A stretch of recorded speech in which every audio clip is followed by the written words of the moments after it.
Hello and welcome to another episode of Mercurial Gems. I'm Vi. I'm Jen. And today we are continuing our Pluto series. So last time we did Pluto Cancer and we interviewed Jen's grandma. Today we're diving into the Pluto Leo generation. Jen, do you want to explain Pluto for us? Yes, so if you are new to our series, Pluto is something that you have in your individual birth chart. It is an energy that you have to learn to unlock for yourself. There's a lot of depth that comes with Pluto. There's a lot of death and rebirth cycles. There's a lot of just energetic shifts in whatever area and sign you have Pluto. But for this series, we wanted to dive into the fact that Pluto lumps us into generations. There is always a commonality that exists between you and your peers with your Pluto. And there's something generationally you guys came here to work through. There's an energy. So studying the sign of your Pluto can give a lot of depth. Plus, understanding the house of your Leo can also add in a factor. But for this series, we wanted to talk about some of the history because we now have technology to be able to really see and view the big historical events, the timing of what happened and how it correlates to the sky. There is so much we can take away as we see the lived experience of the different Pluto generations and what unlocked for them. So for our Pluto Leo, we are definitely going to, in all of the series, look at the fact that in Jeff Green's evolutionary astrology, there's always this belief system that you want to alchemize the sister sign energy to whatever sign Pluto falls in. So for Pluto Leo, some of the alchemy exists within Pluto Aquarius. There is a lesson to be learned between both. And we were even talking as Pluto Scorpios that we feel extra kind of connected to the Pluto Leo crew just because it's a fellow fixed Pluto sign. And I feel like the fixed Plutos, which would be Pluto Taurus, Pluto Scorpio, Pluto Leo, Pluto Aquarius, they all hold the same undertone, and fixed energy is already a little hard to break out of. It holds more of a rigidity and stubbornness, and it gets a little harder to actually like see and witness fixed energy for yourself. You don't always notice how much it's actually impacting you until it's like really reflected externally. And I can feel that in the Pluto Leo crew, and we definitely can feel that with the Pluto Scorpio. So we definitely want to give you guys the dates first. So Pluto was in Leo from 1447 to 1464, from 1692 to 1710, and then 1938 to 1957. And we're definitely excited for our interview to discuss Pluto Leo. But first, we wanted to give you some of the history and just some of the vibes that we really pick up on with Pluto Leo, some of the lessons that they've had to learn. We kicked off Pluto Leo in 1938. And this is when we began to see World War II come about. We talked in last video that Pluto Cancer had World War I, and they had like the precursor to what would be the United Nations. It had like created, but it wasn't good enough for what was to come. Starting off strong with World War II, which then by the end of World War II, which was about the halfway point of Pluto Leo, we see the United Nations become a system that is used worldwide to help facilitate conversations between countries so we're not constantly at war. More home base, more like speaking in the Americas, we see the rise of radical feminism and political conversation. These Pluto Leo babies, they come of age within the 60s and 70s, and you see Jane Fonda, Gloria Steinem, like out there, like making way for women of the future. We also see in the Pluto Leo time frame, we have some major political figures that are assassinated. So we had JFK, we had Malcolm X, we had Gandhi, and we had Martin Luther King Jr., are just some notable names that we very publicly witnessed in news and media. The book 1984 by George Orwell was published during Pluto Leo, and it's really eerie to witness because, like Jen said, Pluto Aquarius is that opposition that Pluto Leo needs to lean into. And now that we are in the age of Pluto Aquarius, we're kind of starting to see 1984 play out in real time. It's feeling more prophetic versus dystopian fiction. Other things that we see during this time period is the Vietnam War, the Korean War. So lots of different, very tense war times during this time period, which kind of makes sense with the fixed. I feel like fixed is like everyone thinks they're right. So instead of wanting to compromise and mutate to like what would be kinder to the collective, we're all just a little more bullheaded at that time. One thing that I found really interesting the last time Pluto was in Leo is when Queen Elizabeth II was crowned. So that's just kind of wild that she actually made it to Pluto Aquarius just by a hair. The last two notable things I have for this historical time is this is when the Supreme Court ruled that segregation in schools should end. We had a big uproar. That was a big time in history to see segregation ending. It's also really interesting that that happened during Pluto Leo because, again, during Pluto Aquarius, especially in the US, we are seeing the removal of DEI and we're seeing us backtrack a lot. So it's really interesting that this time frame in opposition was when all of these things came to the forefront and we were granted like permission to vote, desegregating schools and all of this stuff, and now it's coming right back around. This is when the space age began. So this was when the race to space began. We really wanted to beat any other country to the moon. We didn't succeed yet, but this was like the beginning of that. I think we'll get more into that when we get to Pluto Virgo.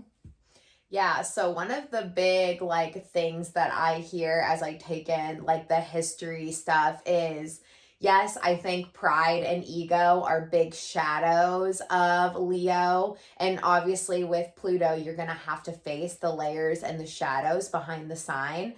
But I also think the other big thing was we really got to see the wide spectrum of cause and effect of leadership.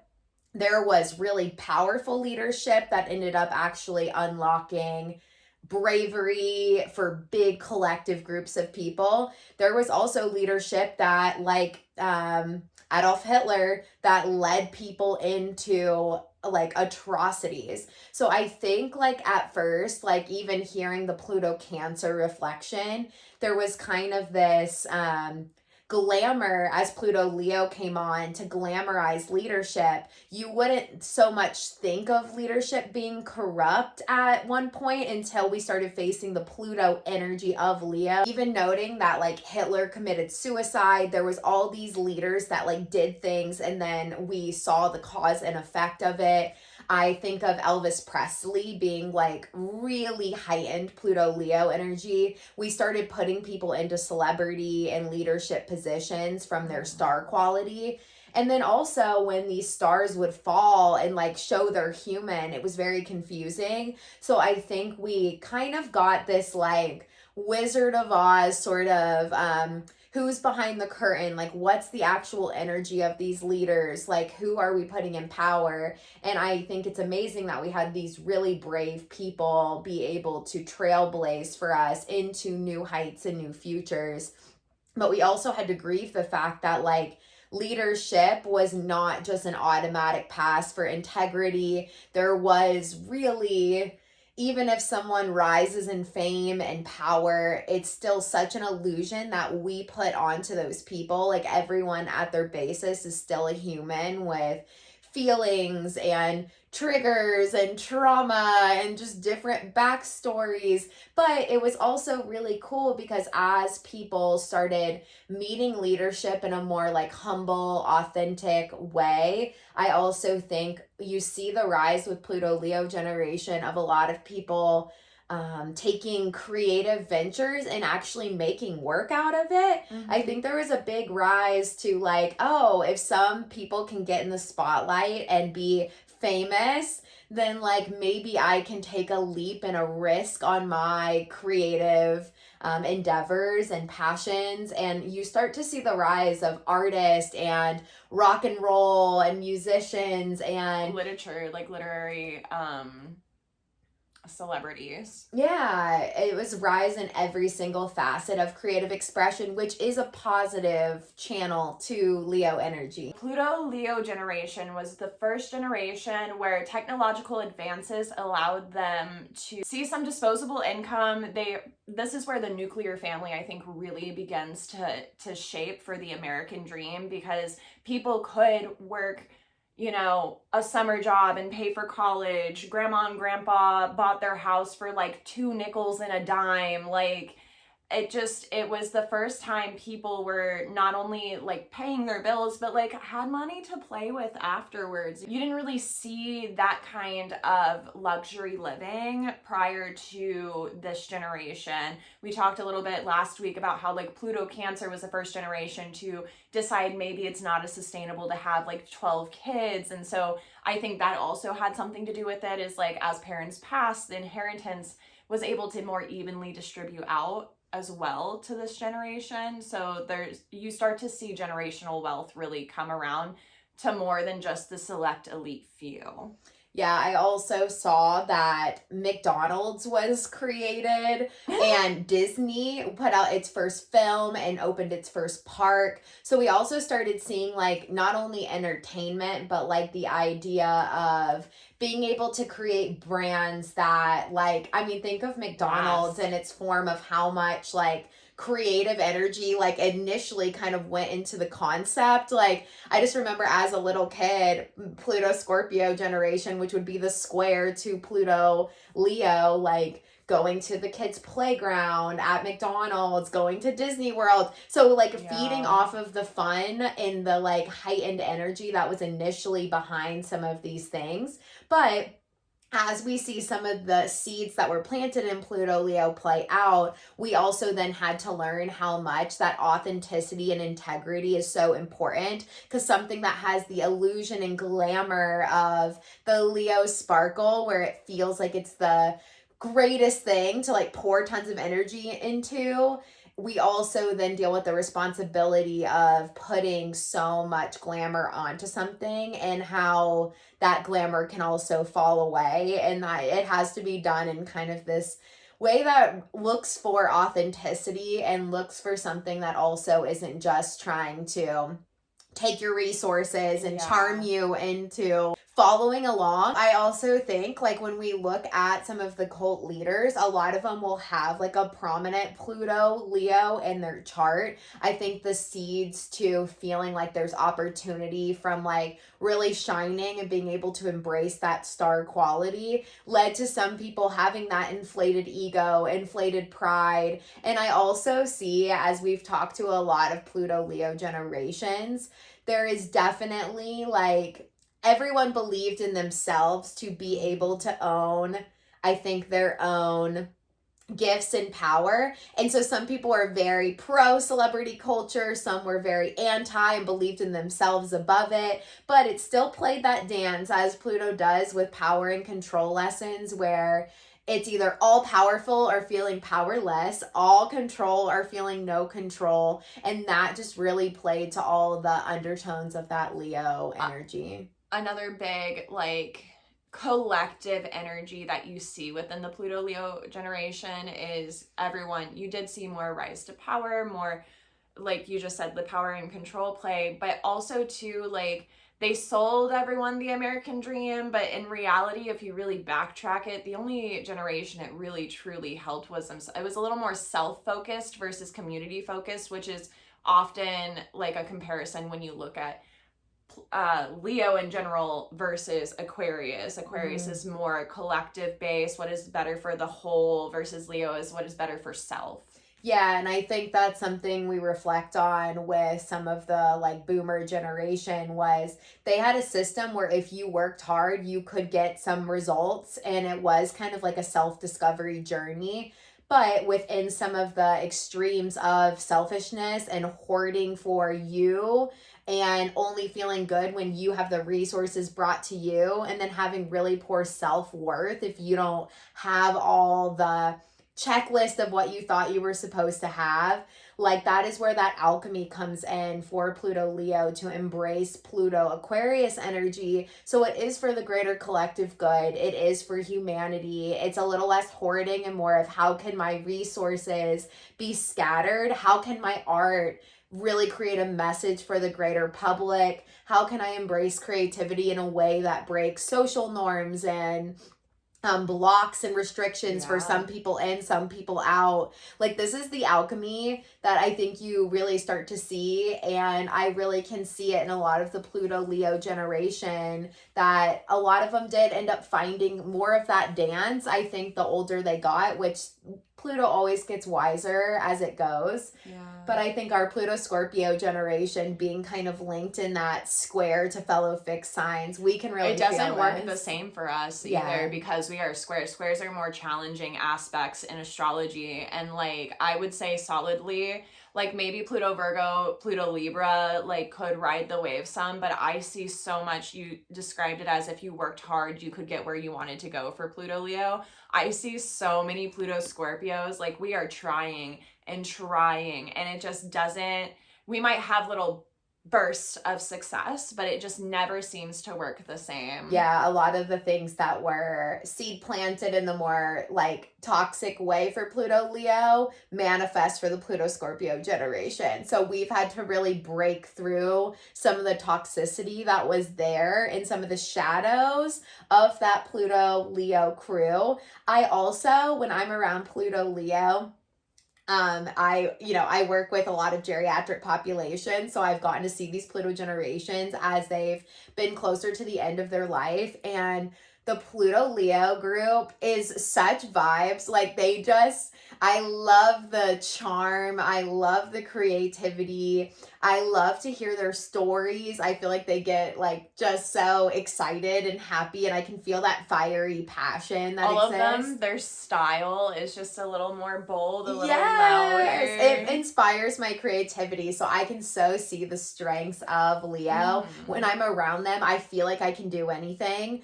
There is definitely that glamour enchantment, and I'm a Leo moon, and it speaks to me very loudly. I can feel it. With that being said, these were just some of the bullet points. I definitely think like looking at Pluto Leo through history is so beautiful, but for the series, we wanted to capture the lived experience of what we've seen in our more immediate history. And now we're going to get an interview with a fellow Pluto Leo who also knows a little bit about astrology, and we're just going to talk through some of the lived experience and some of the observed sensations of what was felt and how it felt to be a Pluto Leo growing up. Yeah, one of the things that strikes me about the contrast between Leo and Aquarius is Leo is so personally oriented, and Aquarius is so digitally, relatively cold. It's ruled by Saturn. Uranus isn't exactly a warm puppy either. So true. It's like it's just the opposite of that personal Leo. And I think what's happening now is we're putting ourselves into the machine. Yeah. So if we put ourselves into the machine, that's the ultimate personal expression, and that comes out of the Leo generation. And it's not because of us. It's because World War II came to an end. The Virgos started. I got a whole pitch about this. Here's the basic underpinnings of why I made this list for y'all. And it's just a thought. It's just a freaking thought. We love a thought. We're Geminis. We love a thought. When I look at my generation, we end at 1956, right? Yeah. Right. But when did the stuff that we would associate with Leo compared to Virgo happen? In the later 60s and early 70s. Yeah. My thesis or idea is that we have to look at these Pluto passages as they manifest in the world. First in teenagers, and then as the adults take over.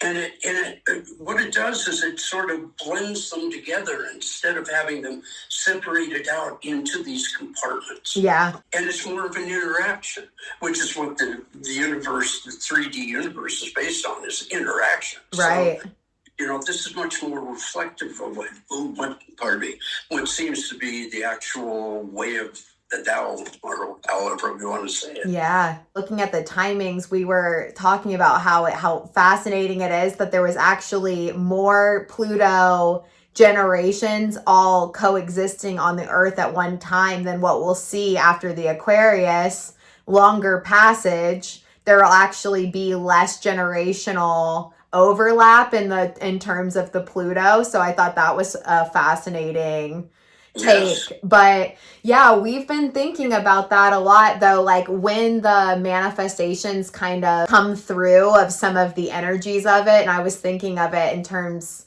that way too, and how, we even parent and grandparent the different generations. I've been thinking about the timings of it a lot. One of the things that Vi and I have for this series where we feel extra connected to talking to Pluto Leo and just like hearing thoughts is because we were really piecing together that Pluto Scorpio is the square, right, to the Pluto Leo and then the Pluto Aquarius, and we're both Pluto Scorpio. Mm-hmm.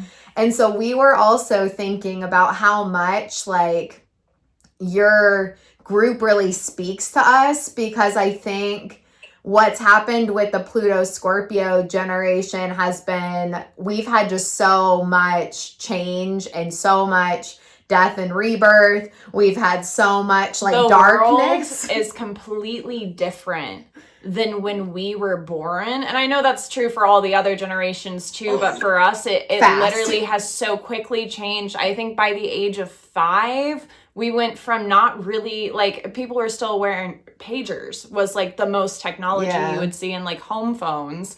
And now we are talking on little computers we carry in our pocket. Yeah, 24/7. Like the rabbit hole of the Scorpio and how quick it's happened. And so like the Pluto Leo generation like speaks to us a lot, because I think it pulls us out of some of the darkness that we can get stuck in. Because Scorpio, it just feels like an endlessly dark pit. So as, I think the stereotypes of the Pluto Leo being more self-engaged, we find you guys to just be embracing whimsy and creativity, and it actually makes our Pluto Scorpio feel like a little less heavy, because sometimes it feels like, why are we even down here? And then the Pluto Leo group's little charm just makes us feel a little bit better. But then also I was thinking about the fact Scorpio and Pluto, since they're like both one and the same, being like the death and rebirth cycle, and then to have so many generations only have that like 15 years, but our Pluto square is the first 30-year gap. Yeah, so Pluto Scorpios will all have a square with Pluto Aquarius, eventually, but it's a longer gap. So it's just interesting how we parallel with you guys.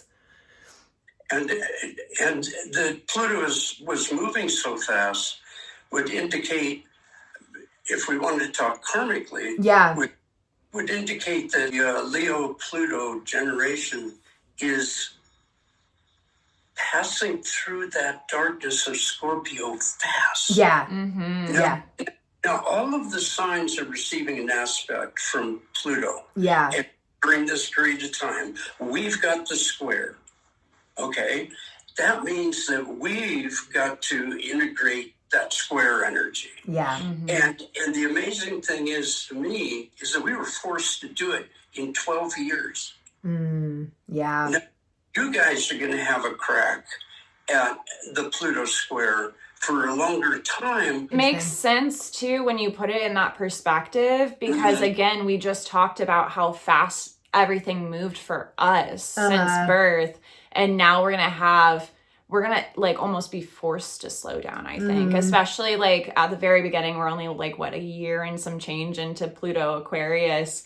and AI is so quickly taking out a lot of jobs that like I feel like it's gonna have to like force a slower way of living. Have you ever read that? I don't know whether it was Robert Heinlein, the science fiction writer, or whether it was, I'm trying to remember, and my eyes go all over looking for it. Anyway, they made up this story. It's like a Twilight Zone story. I love Twilight Zone. It's a precious gem in our culture, in my opinion. He envisioned a future where everything was upside down. If you were an elite person making decisions, you lived in a simple, uncluttered lifestyle. Everything is simple, nothing extravagant. Mm-hmm. The lower classes, quote unquote, your assignment was to consume. Mm. You had to consume because AI had become so efficient. They called it, machinery. Mm-hmm. But AI is just another form of machinery. So, it became so good that the lower classes were assigned the task of consumption. You had to drive a certain amount. You had to eat a certain amount. Wow. That's wild. It was just great. But just upside down because we're substituting human labor. And I wonder if we don't keep ourselves busy.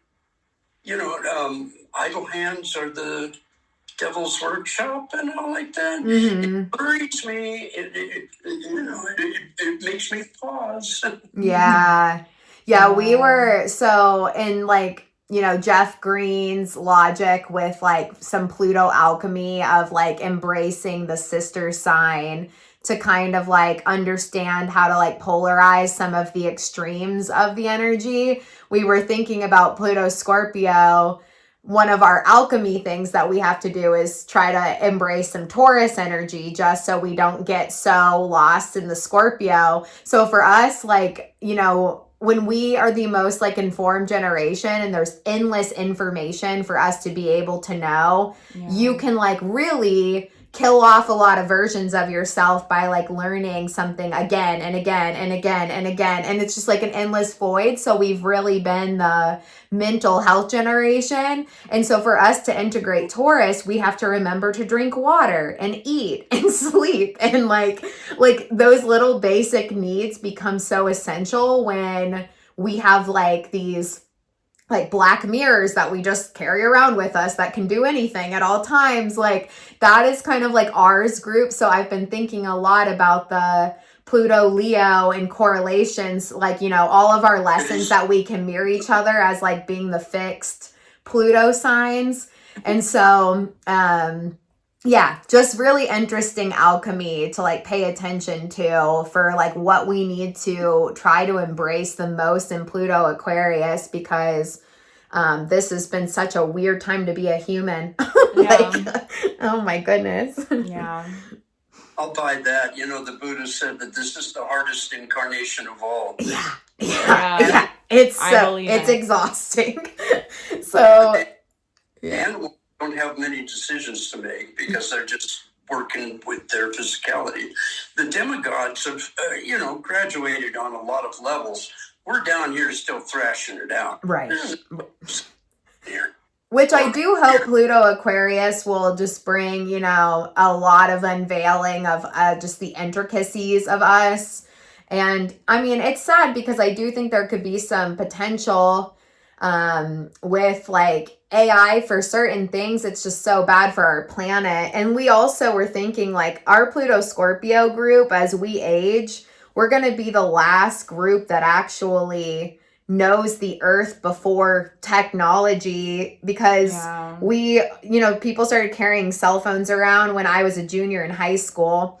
So it was like we were definitely the last growing up generation. Yeah, all of my brothers. So my brothers are only like 3 and 4 years behind me, and neither of them remember a time where like there wasn't a TV screen or a video game or anything like that in front of their face. Or cell phone, yeah. Yeah. So we are the last tethered to the earth before as we age.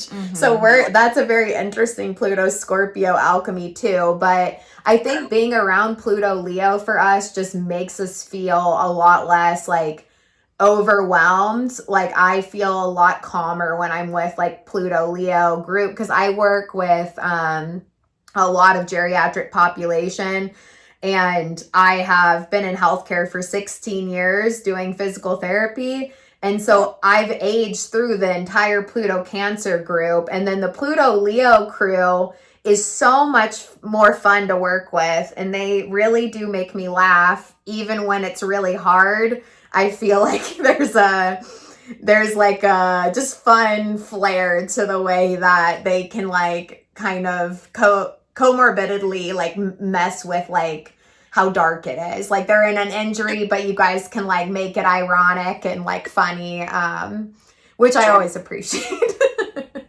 Totally. It's a warped sense of humor that gets us into trouble, because a lot of people take us seriously when we're trying to make a joke. I love it.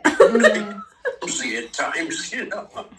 I'm sure it probably really threw off the Pluto Virgo and Pluto Libra group, but for the Pluto Scorpio, we are already have such dark brains. Like our mental health, the mental health generation's already hanging on by a thread. So when you guys go just do something like just for shits and giggles and it's funny, like I will take anything I can get to like feel a sense of reprieve from the mental like wormhole that is the Pluto Scorpio. So like we can see where you guys can teach us good alchemy for lessons to move ahead with.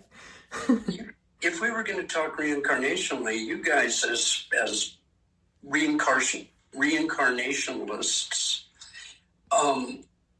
really took on a heavy burden. Yeah. I want to say thank you to you guys, because you're making things happen, and they have to happen. And I think that when we left Cancer, when Pluto left Cancer, we left behind a lot of old paradigms. Yeah. Like, let me bring this down, because I made a few notes here, just some old paradigms. We didn't feel like we should be as tight-laced as the Cancer folks. We didn't feel like we needed to be as locked into some system of religion. We didn't feel like we had to belong to a community as much. We started standing on our own feet. Yeah. And this is when the blacks started getting some recognition that they should be on their own feet. The 60s is when the indigenous peoples began to get a much better response to their reasonable rights. Come on. I think 80s that we've, it's just shameful. Anyway. Yeah.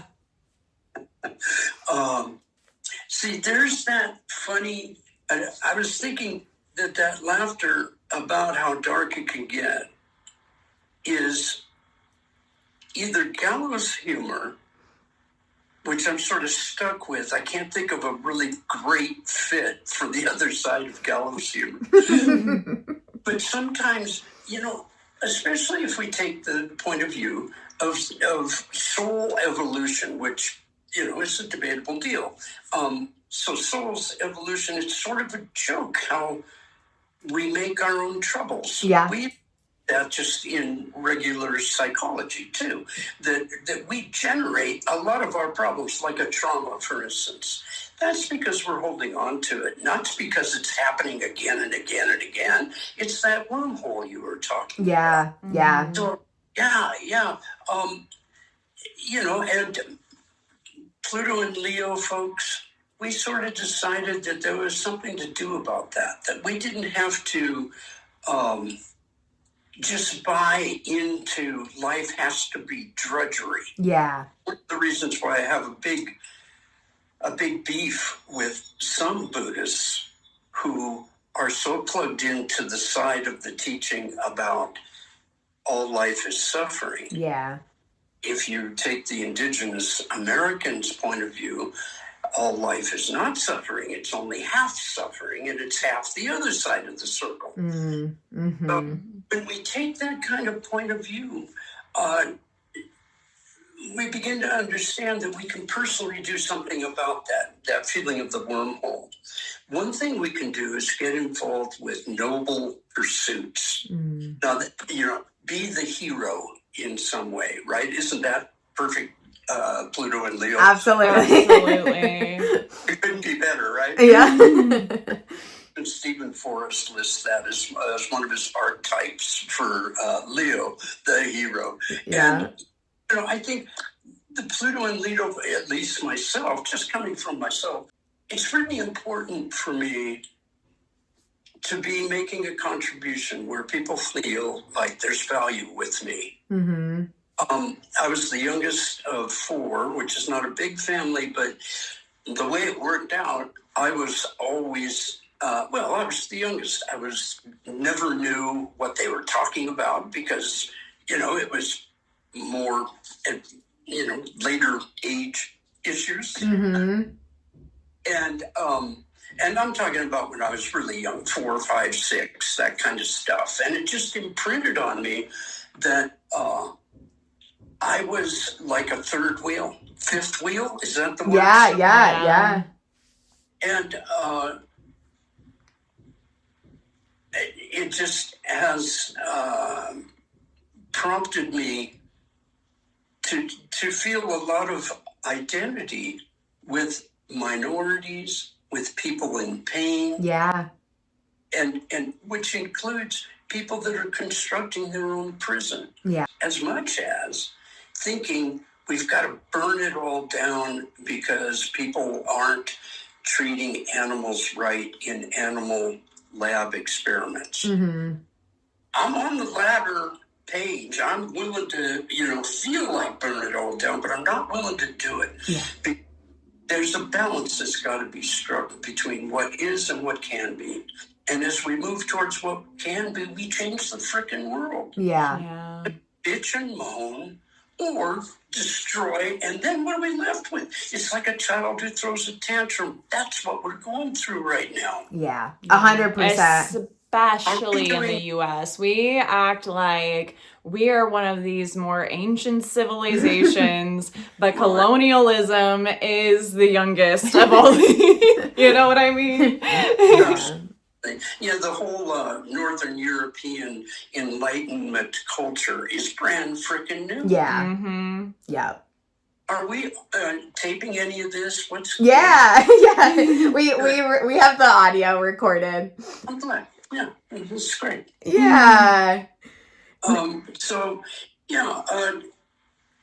was just, the thing that really triggered me about this sequence of first being teenagers where we have an impact on the culture and then becoming adults where we have more of an impact on the business and social structure. When I began to see that, I thought to myself, all that stuff that happened during the 60s and 70s doesn't sound Virgo to me at all. Yeah.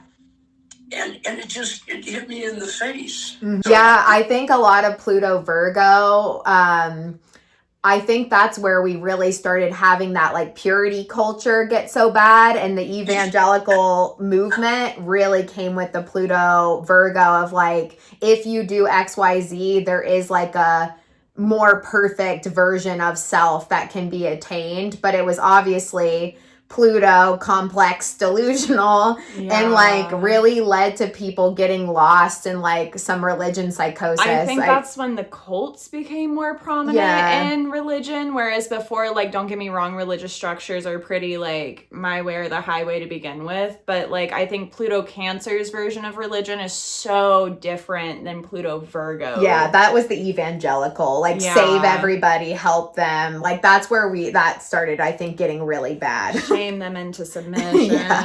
You know, I think to myself of Virgo and sixth house as being so service oriented. Yeah. So what are you going to do with your life? You're going to serve everybody. You're going to save their souls. Yeah. The person that you don't serve, you know, I mean, it's really, really a flashback into the Cancer idea of wanting to belong to this huge freaking thing. Yeah. Whether it's Christianity or during Virgo, we saw a lot of the Eastern religions rise up. Yeah. We just did the same damn thing. Yeah. We all went to, you know, we thought that we had to follow a certain Zen formula or a certain this or a certain that. And then it started breaking up, I was really glad to see that towards the end of the 70s, I think. Yeah. Things became very varied. Like it wasn't just est anymore. It was also live stream and a lot of those other consciousness raising activities. That was another thing I just wanted to bring up about Pluto and Leo is that it seems to me like we had two choices. One was in the direction of personally being invested in making sacrifice and developing a relationship with the divine, which is the ultimate sacrifice. Mm-hmm. But we said, as the cocky little suckers that we are, still Leo. you can take that out if you want. Nope. We don't need that. We said, we don't like your conception of how all this is running. So we're going to actually work on creating our own. Yeah. And that's part of what I think you keep pointing out when you say you enjoy our sunny kind of approach. It's like we can do better. This is not the end. Yeah.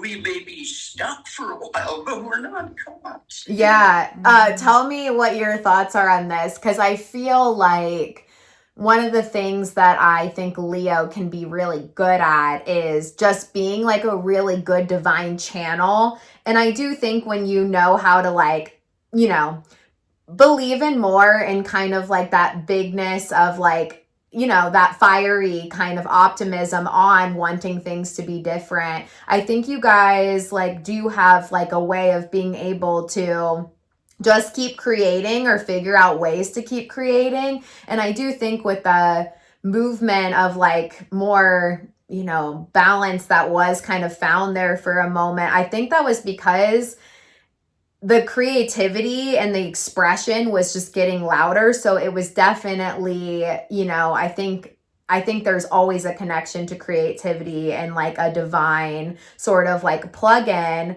But I also think you guys like versus Cancer tries to attempt to hide their emotions a little bit more in other things. Like a Leo is so good at letting emotions come through. And so that just by not blocking emotion and letting it be released and like come out, I mean, the wallowing can happen, but also wallowing happens more when you shove emotions down than when you let them out. And you guys kind of just went with the feelings, I think, a little bit more than any group. And that manifested in like, okay, I'll try this for a while, and then I can try this for a while. And I will just like keep finding ways to like work with the feelings that are, coming through, which I think is like, you know, a really beautiful power of the sun, you know?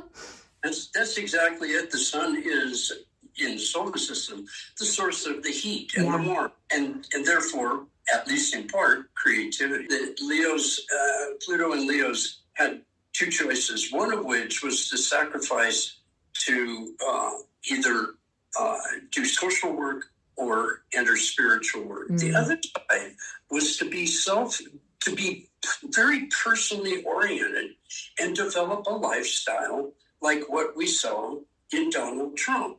So, who, greed is good.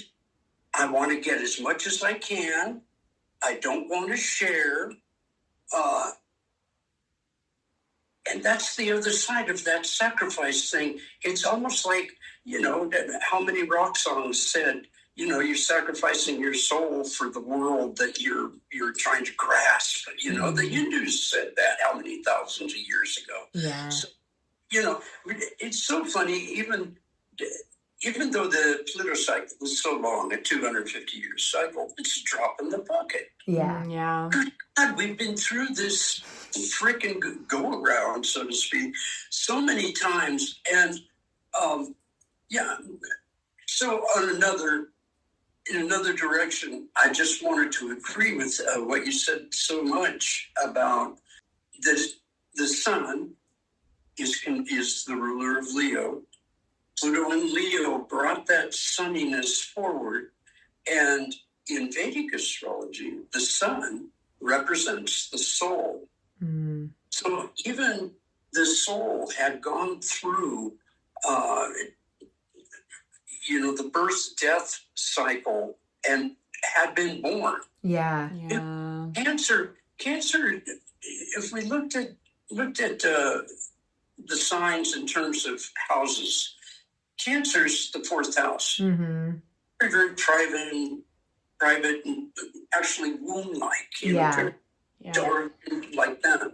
Leo is just the opposite. It's an explosion out of that. That's part of our contribution, is this constant flow of we can do better.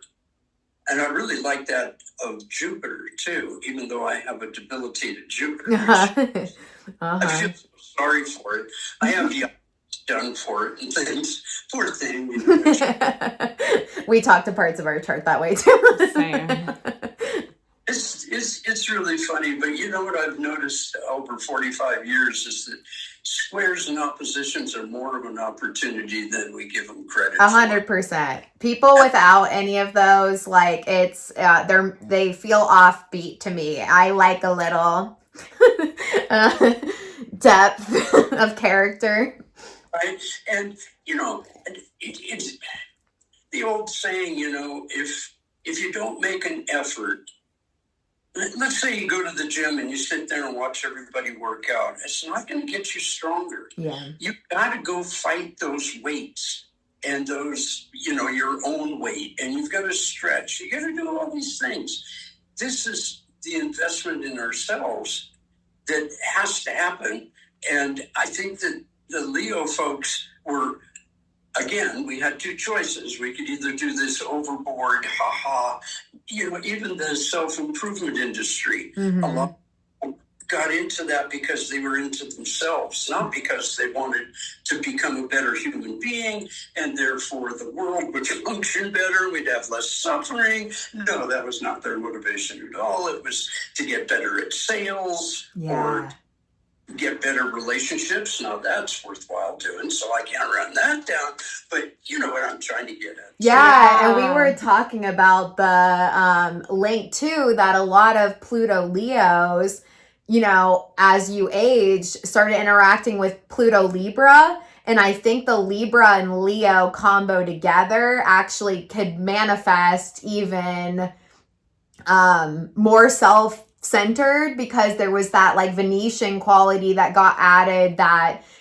started like creating standards that weren't really accessible for like, a big chunk of humanity could not exceed the standards. But I think some fed off each other in a way that also started creating even higher power division, and even just in not necessarily just money, but also just status and appearance and like what you looked like. So the toxicity of that choice, I think, Pluto Libra could have like given into some of the shadows that even came with different paths of the Pluto Leo too.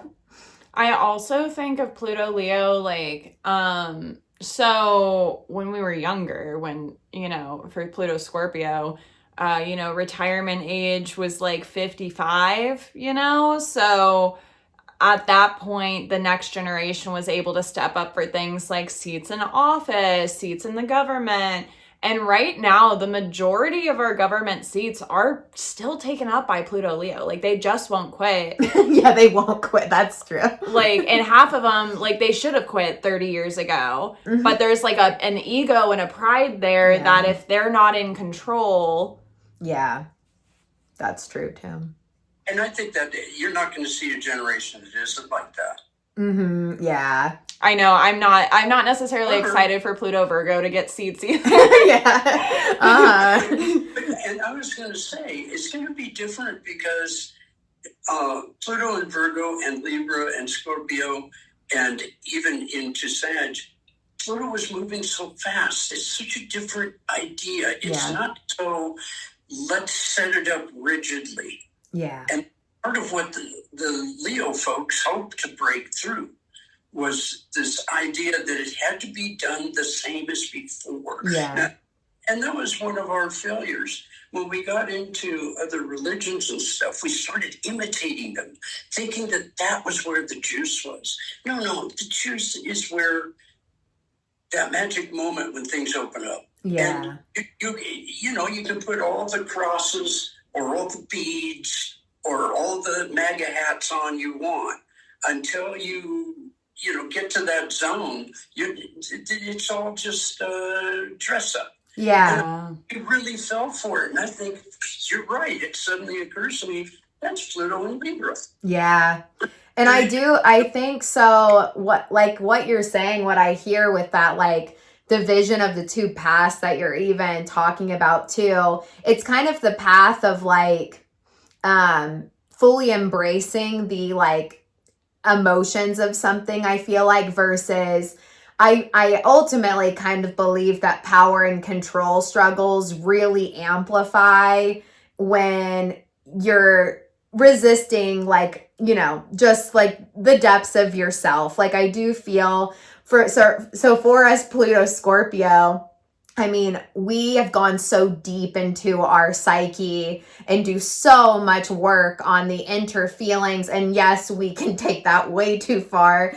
But I do feel like when you embrace just the fullest of just emotional, like, witnessing too, you don't go on those power highs so intensely because you're not trying to hide something from yourself. Those power and control things, I think, are always more amplified when you're trying to prove that you're not something or prove that you are something. And when there's just generally more self-acceptance, which I feel our Pluto Scorpio group, we just don't really accept. I mean, we just feel really collapsed down. Like, there doesn't feel like, I have heard almost every single, I have a lot more outer generational friends, but for the few Pluto Scorpio friends that I have, one thing that comes out of our mouth frequently is, I think I'm cursed. Yeah, we just feel very just tired and it like feels bleak, but there is definitely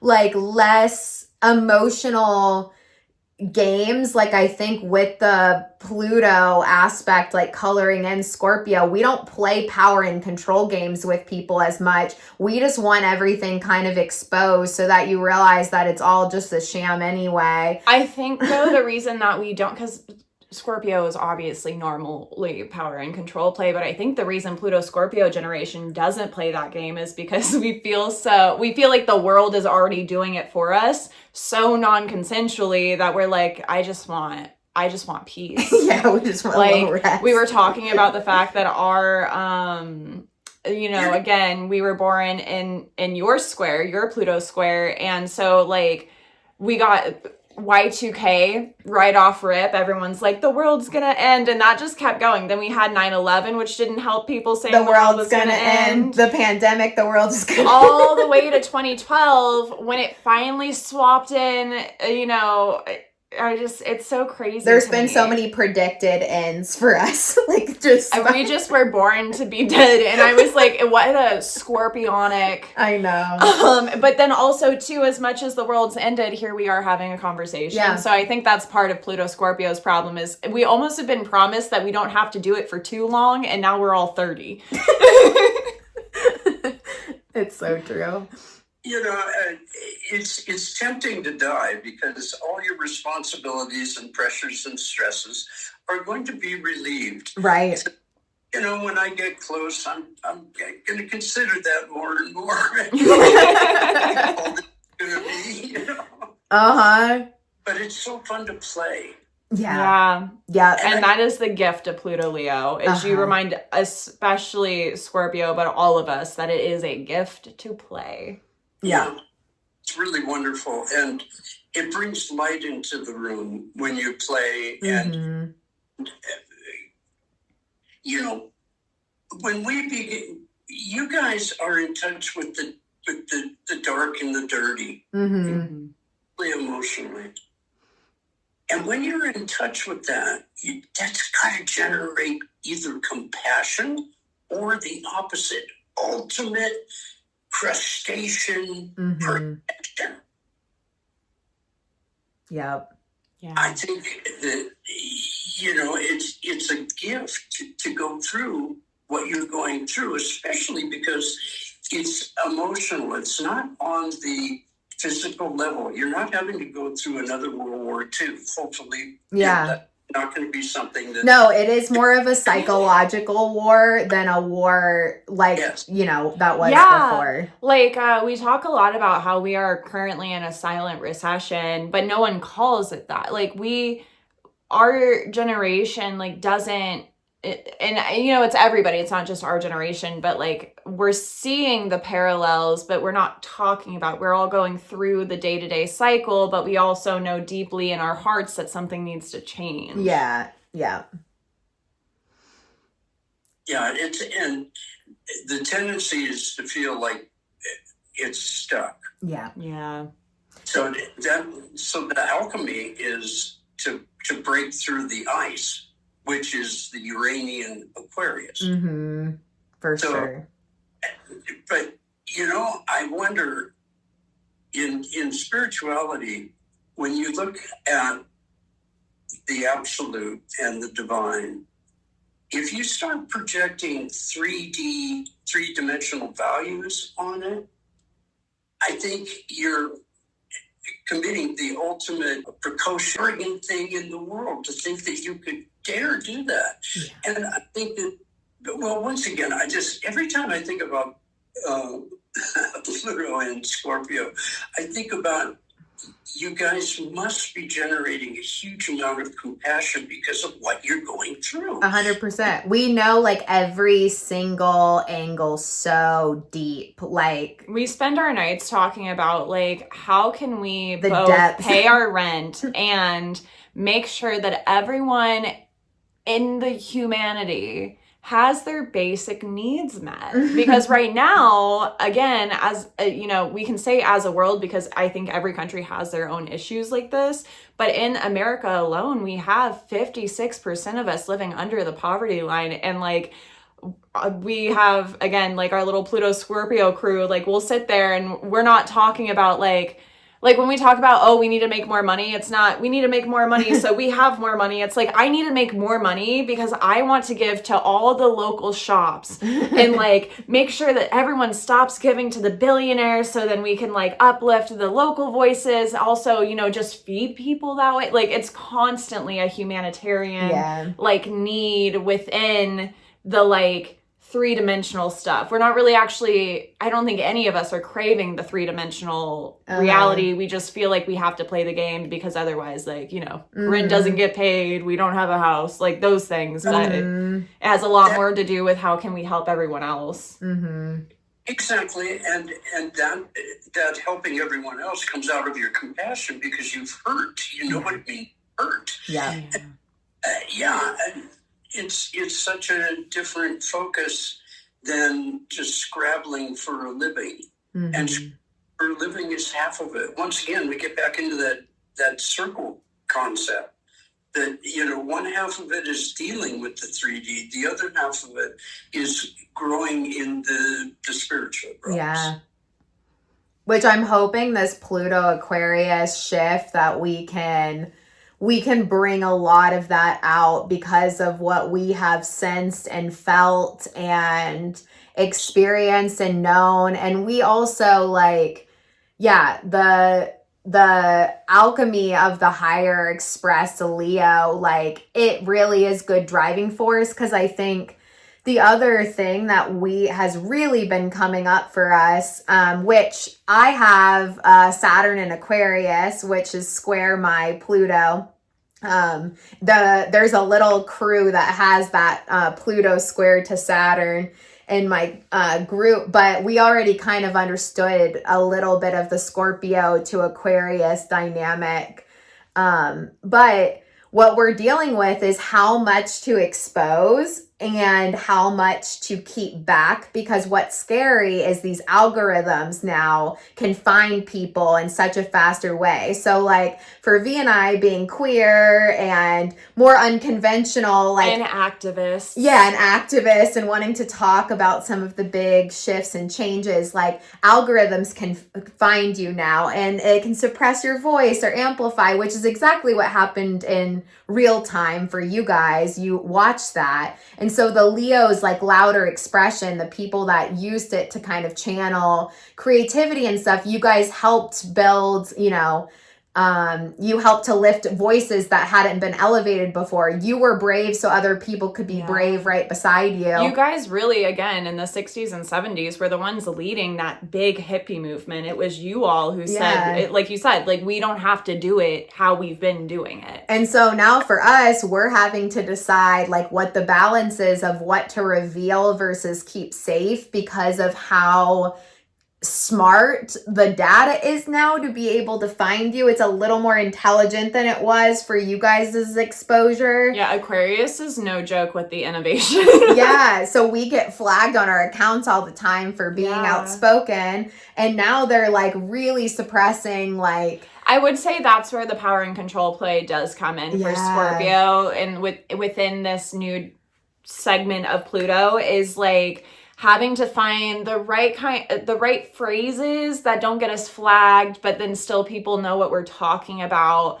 Do we put the information on the internet to help spread humanity, or do you go run and hide into a cabin? Or just get, not necessarily run and hide. I don't know why Jenn goes there, but for me, I think, is it posted all on social media, or is it go media blackout, but then really locally within your circle, whatever your reach is, word of mouth? Do we go a little bit more back to those roots, which is again that opposition of Taurus for Scorpio? Do we get on the groundwork and just leave the technology behind, get little flip phones again, like the 90s?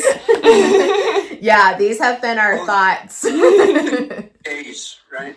The good old days. Good old days. Yeah, because they can find you now in ways they couldn't. So that the expression is way more vulnerable, and I think we have to kind of thread that. But Pluto Leo, when I'm around them, I just want to be brave, and I don't even care if it takes me out. I feel more confident when I'm with a Pluto Leo. But it also is very intense to learn how much they can data collect on every single thing now, and how much in 2026 it's gonna get even worse. And the way that our generation, not just our generation, but the generation speaking, every human who's on the planet right now, there's so significantly more cell phone use now. On average, someone looks at their phone 114 times a day.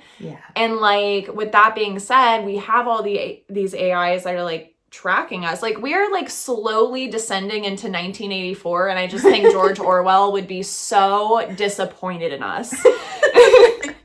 I think he'd be very proud of you. Pluto entered Scorpio in 1984. I didn't catch that. And maybe that's why we feel so passionate about it, truly, because I'm like, guys, like, I feel like we were giving dystopian, because also Pluto Scorpio, we all grew up reading dystopian novels because, again, we weren't so glued to our TV. Like, I remember TV still, like, the big innovation for me when I was still in high school was that instead of having to, like, use that one cassette tape to record a show, maybe, like, you had just, videotape, yeah. No, but we didn't have to videotape anymore. They had it, like, built into the cable box, like, and now I can just open whatever streaming service I want and binge watch an entire 10-year-long series in a day, you know? So I think even in the earlier days, like, we weren't as glued to the TV because maybe, like, 30 minutes a day, something that we wanted to watch came on, but then we would read a lot of books, and all these fantasy novels that we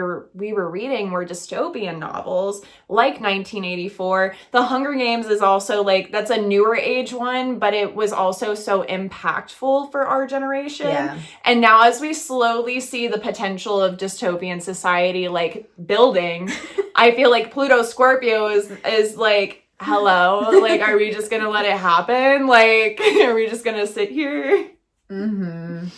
Yeah, Scorpio is about fighting a battle. Yeah.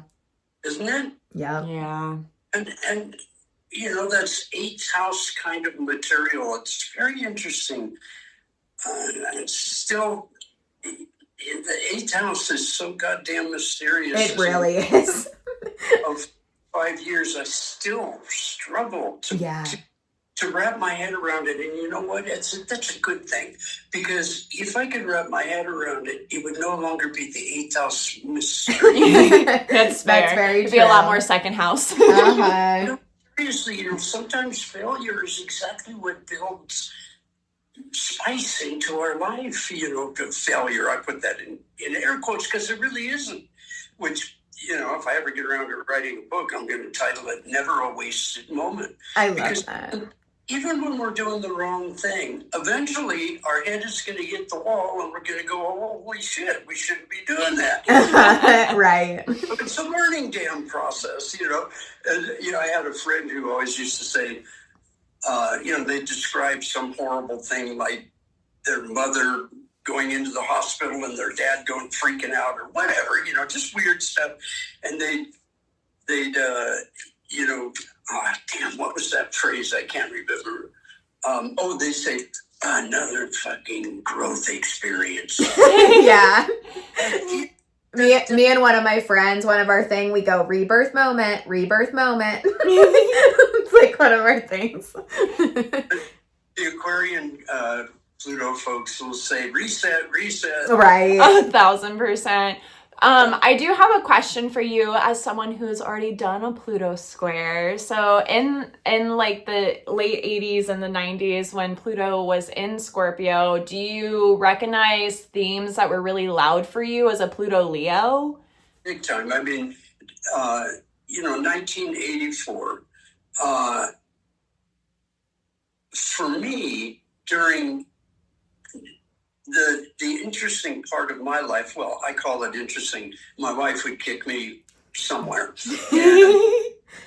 Because that's when we got married, was right into Scorpionic Leo, Scorpionic Pluto. And the really exciting part of life for me was during the 60s and 70s, when, typically enough of a Leo, I wanted to go explore the world, and learn how to shine and bring what I thought I had to offer to put on the table and all that kind of, very positive kind of stuff. And of course, having Scorpio rising, I sank into my black dog days also. So when our generation of Pluto folks really got into either, well, first we were the teenagers that brought in rock and roll. Yeah, the music and the movies got so good. Same time, when were those movies made? One of my examples was the anti-hero, wasn't it Jimmy Dean who played the anti-hero? Am I right? It's some guy, some actor who died. It wasn't Jimmy Dean who died. Rebel Without a Cause. Do you remember that movie? Anyway, it was so important in terms of that all of a sudden we had these anti-heroes becoming very, very popular. And that was like the Leos saying, your conception, the old conception of heroes, is not big enough yet. I love that. That was one thing that hit me. And another thing that hit me reflecting on this was Pluto was in Virgo. And we were saying, the Leos were resisting that Virgo-ness. Yeah. Saying, you know what? You think you know you've got it all figured out. And maybe you do, but here's a story that'll put you on your tail. And the anti-hero was born. Yeah. Where they identify with this person that most of the time it would be like that, you know? It's fascinating. That's such a good point. That's what, you know, it was so sad that the war on drugs started, and then like so much progress that was made felt like it started. You guys met a lot more of a fight right there, probably when the square was actually rolling through. That was one of our fights, was to continue to own our selves. And so that's all Leo stuff, right? Owning yourself. Yeah. But you know, our generation was the generation that really tried to push women's rights forward in the late 60s and early 70s, and the ERA and all those things. We just didn't want to stay stuck. Yeah, and we need it again. We're right back at that same point of like, if we don't push and fight like a lot more in this next few years, and we get comfy, like we have to take in the alchemy of you guys' braveness and really tread forward, because it is at a big turning point, I think, again. Yeah, you guys honestly were the front runners. It may not have been fully developed through Pluto Leo, but the work you guys were doing in the 60s and the 70s, like you said, women's rights, but also like DEI, and a very, you know, segregation was like obliterated in schools and stuff. So that was like the very first baby steps to what would be DEI as we know it. And then to have Pluto go into Aquarius, and DEI is the first thing to go. Yeah. A lot of women's rights are going. We've already lost Roe v. Wade. And the mental health stuff. Like your group, because of all the enlightenment, we were starting to actually study like psychedelics and their connection to being able to help certain extremes in mental health, which is so interesting for us being like the mental health generation. And now they're trying to take us back on all the mental health gains, like backset all of the funding for the things. And this is exactly what happened when the war on drugs went down, when it started getting pure again, and that we have to bring back in religion. It was the same battle that you guys had in your square that is now restarting. So I can see the alchemy process. Yeah, isn't it interesting that all three of these signs are fixed? Yeah. And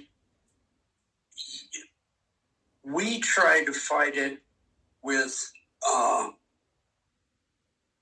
sunniness, maybe. I don't know. Yeah. Our positive outlook. You try to fight it with your deep revealing. Like, I think we started the cancel culture of like, we don't even care if you've passed away, like all your dirt needs to come up, because we have got to like set the record straight, because we can't have all these people getting away with stuff that the idolization, I feel like, that of like celebrities that I think kind of came to rise during the Pluto like Leo circuit. Pluto Scorpio is like, okay, like you can think they're great, but also here's 12 other fun facts. Bill everyone left Cosby, off. maybe he wasn't so cheery. Maybe he was actually awful, and we have a lot to prove. Like, we've taken down some people whose, like, illusion was definitely there. And it is heavy because basically it's taken out pretty much a lot of the things that some of that creativity was built on. Even in 2025, the whole pressure for releasing the Epstein files, very Pluto Scorpio. Yeah. Like we granted, I always say if we believe women, we don't need it. But right. Outside of that fact, for the people who need to see the documents, like that's very Pluto Scorpio of like, well, if there's nothing to hide, why is it that hard to let go? Yeah. Yeah, and you know that it's going to be dirty. Yeah. Exactly. Yeah. So you do know why they don't want it to come out. Yeah. But exactly. Say it isn't like that. So your question is well placed. Why, if you have nothing to hide? Right. Mm-hmm.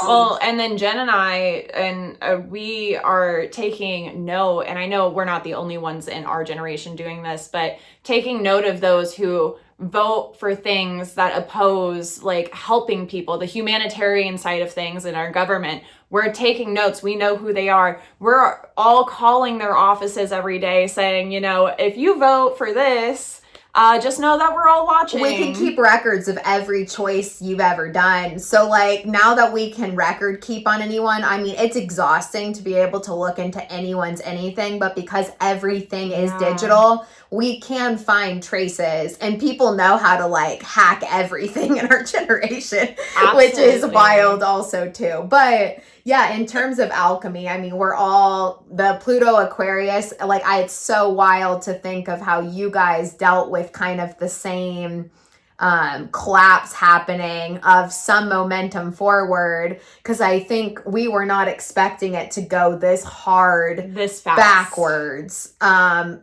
like relatively, energetically, I think a lot has shifted in a more expansive momentum, but to watch things attempt to go back so far in history is just a really weird thing to anomaly.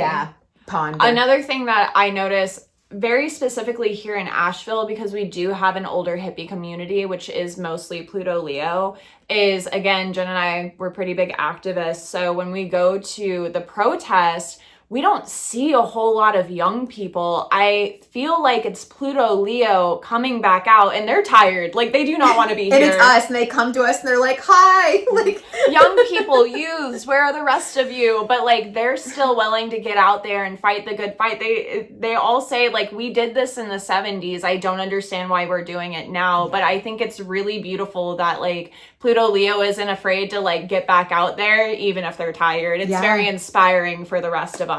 Mm-hmm. Well, tired, I don't know what you're talking about. So all three of these signs are fixed. And the thing that's interesting to me about the quandary, or actually the explanation of why we have two rulerships for Aquarius. Yeah. Saturn. Okay, so Uranus wants to break things up. Okay, so fine, that's Aquarius. We all think about Uranus in that way and all like that. But there's that Saturn component too that is akin to the fixed component of the Aquarian sign that says, okay, I want to break it up, but we have to adhere to a certain very distinct template. And I think this is a throwback, actually, to the Virgo vibrations that we had, where you have to meet a purity test, like I think Jenn was saying. Yeah. And so now the purity test is not to be soft. The purity test now is to be very precise, predictable, algorithmic-like. Yeah. We're squeezing personality out of the world as we try to put our personalities into the algorithms, which we're not intending to try to do, but that's what we're trying to do in a way, so that we don't have to do stuff, right? You know? the ultimate self-serving. I mean, good Lord. Right. Yeah. Aquarius is still Leo's sister sign. Yeah. It's just a fascinating world to live through. I so appreciate you folks and the depth of your capacity for empathy. Yes. And we learn it. You helped. You guys help too. Like I can so see our connectedness. So we were very excited to get to pick your brain on some of the things you felt and sensed, because I think we have good recipes to give to each other. And we appreciate you guys' big emotions, because we feel the same ones. It's just more internal and we're a little more dazed out, but it's still happening. You guys just Vocalize move with it a little more. We're in the water of it, you know? Like your fire helps bring us back. Sometimes I think we're like the fool in the tarot card. And you guys are very much more studied. Maybe you're halfway down the cliff. Yeah. Yeah. And you know something about what's going on when you hit the bottom. And we can see a little bit better. Right. But we still remember the top. Yes. Well, so I really want to give you guys credit. I want to give all sentient beings credit. And it always makes me wonder, why would the divine create this situation where there's so much suffering? Yeah. We're working on that, you know? Yeah. And wondering whether that suffering is more self-generated. Yeah. The Indian would say so. They'd say, you're just not understanding. It's about circles. It's not about linear lines. Yeah. And if it's a circle, then everything makes sense all of a sudden. Yeah. Even all the damn suffering is going on. But why start that in the first place? I don't think God was, if I might use that phrase, just for convenience, I don't think God was bored. Yeah. I don't think God was lonely. These are crazy thoughts. What? Bored. This is the omniscient creator. What? If God's bored, God's all the other things too, which is what I really believe. Yeah. No separation. And the real joke on us is that we think that we're separate and we got to get back to God. That's bullshit. We're creating the prison of not being one with the divine. Yeah. It's a game that we're playing. The Hindus even called it a game. Yeah. The Atman is hiding from itself. Well, that's self-generated. We can undo that. Right. Yeah. Which is why I believe so much. That's why I love using astrology as a tool to like discuss patterns in alchemy, because I think if we can like realize the cyclical nature, I think it's just continuous, like, you know, attempts to show us, you know, the same thing, just said in different ways. So I think there is so much wisdom karmatically if we can speak to each other, figure out where some of the blockages can be that keep us from like realizing just some of the wholeness that actually is there, and that we're just it's separate parts to help with us, you know, shifting and moving through stuff. Hopefully this Pluto series too like helps unlock some of that for I feel like, especially for the younger generation of astrologers, we all focus on more of the personal planets. So like having a deeper dive series of Pluto hopefully will help kind of bring recognition to generationally how we've slowly almost set our own mousetrap. Yeah, and how we can help each other to wake up to some of it, you know? Sure. And I like to say that astrology is a great excuse to gossip about ourselves. Yes. I say that it's way easier to understand what's happening through the stars, but to then embody it through the human experience that we all did sign up for, or else we wouldn't be here in the way that we are, is something completely different. Yes. We got to do the work in between. And we try. And I do think having lived story and experience always helps me to like integrate information. I think a lot more. That's my mercurial. It's mercurial of you. Hope I gave you some good stories. Thank you so much for your time today, Albert. Yeah, that was so fun. I'm so glad you guys got to see this interview. We definitely would love to hear all your thoughts in the comment section. Let us know, and we will be continuing on these series as we work through all the Pluto generations. So we hope to see you in the next video. Bye.